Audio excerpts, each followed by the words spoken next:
So a couple days ago, Sony released the back button attachment for the PlayStation Dualshock 4 controller. And it was kind of to mimic something like the Elite controllers for Xbox do with the back paddles. So the question is this accessory worth buying? Or should you hold off for maybe something better to come along? Well, let's take a look.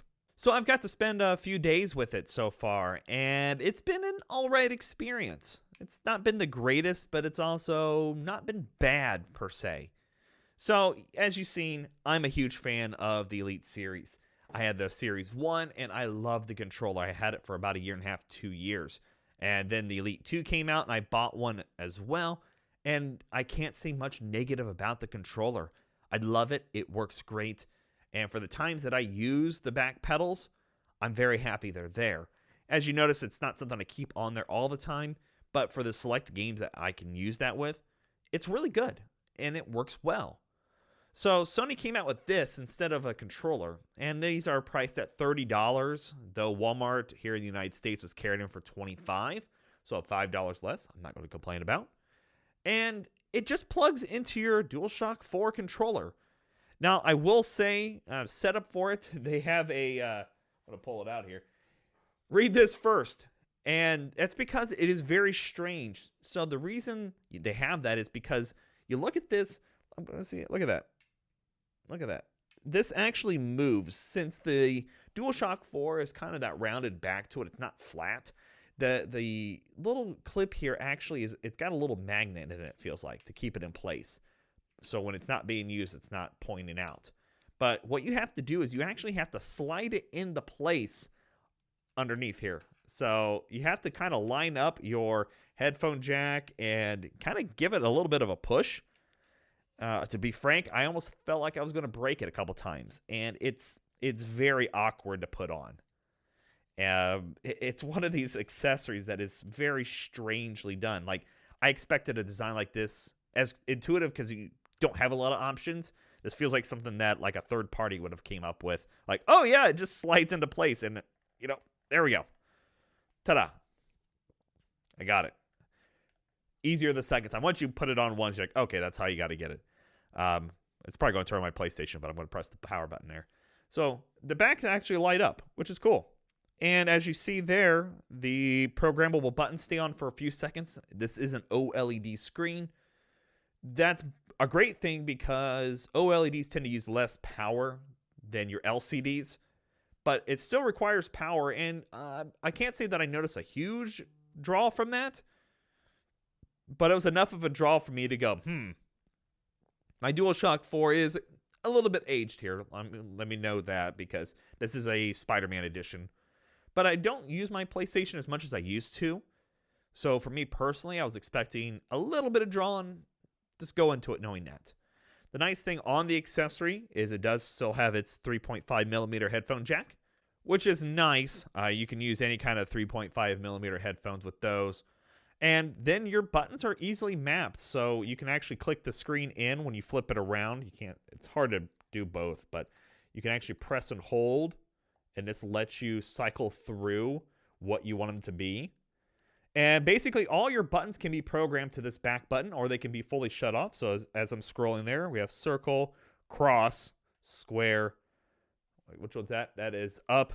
So your directional pads. And that's easy to do, and I do like that. And then when you're done, you just click it in, and that locks it into place. Bada boom. So now my L1 and R1 are placed back here, which is great. And for the most part, the setup on it, I give it credit because that is the easy part here. It is a little strange to use, especially at first. So I just set it to triangle, just that easy. So if I need to do it like for a different game or something, you can easily flip it around. There are some I think it's 3 of them. You can have 3 presets, and you can cycle through those as well. So if you just come in here and click in the center, it will rotate between the other programmable ones that you put in there, which is nice. So if you have your shooter games that you need these to be the triggers, you can do that with. If you're in an RPG or something like that, you need these to be your square or triangle, you can do that as well. I hold my controller a little differently than most people, I'm sure.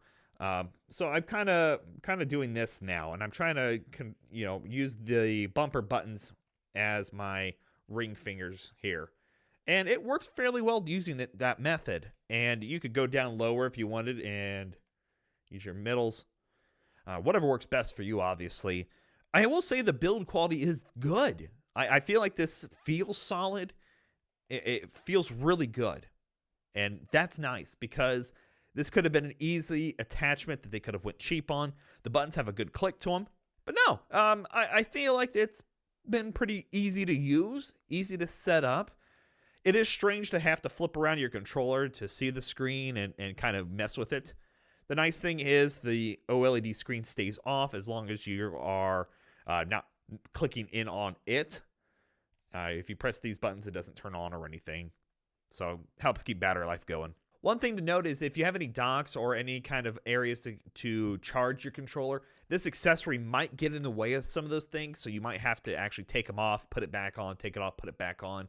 And that can be a pain. So just a heads up on that kind of stuff. Personally, I just use the USB cable and plug it in when I need to. But that's me. But if you already have a dock, keep that in mind as well. The question is this a necessary accessory this late in the PlayStation's life cycle? And if the DualShock 5 can use this same attachment, then yes. If they can't, this was a silly purchase of mine, and this was silly for Sony to release. You don't perceive, look, try to get it off. So you kind of have to pull it off. There you go. If Sony doesn't have this work with DualShock 5, then my question is, was this a bad purchase? And for me, yes, it was.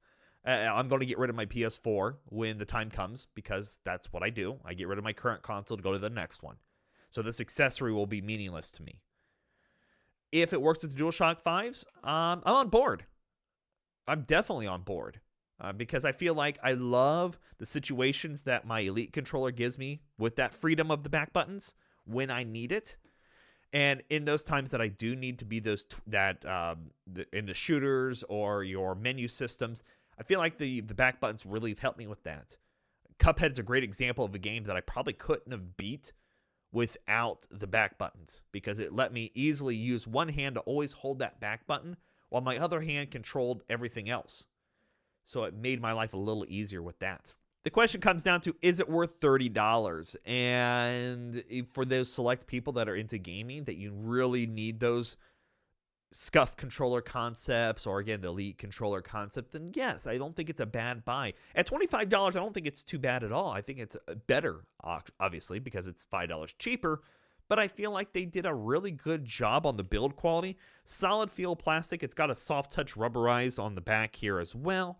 And again, you do have to manhandle your controller a little bit, but getting it on once you get used to doing it, it's actually not too bad. Now, if you're interested in the back button attachment, there'll be an Amazon affiliate link in the description below. Go check it out. When you do purchase things through the affiliate links, the channel does get a kickback, which we turn around and reinvest that into the channel itself to do more reviews, play more games, and do all kinds of fun stuff.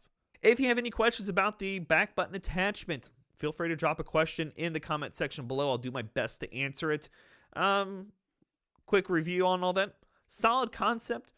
A little strange to put on, but it's all right. I can't complain too much about it. It's solid. Now that we can make that difference. A lot of great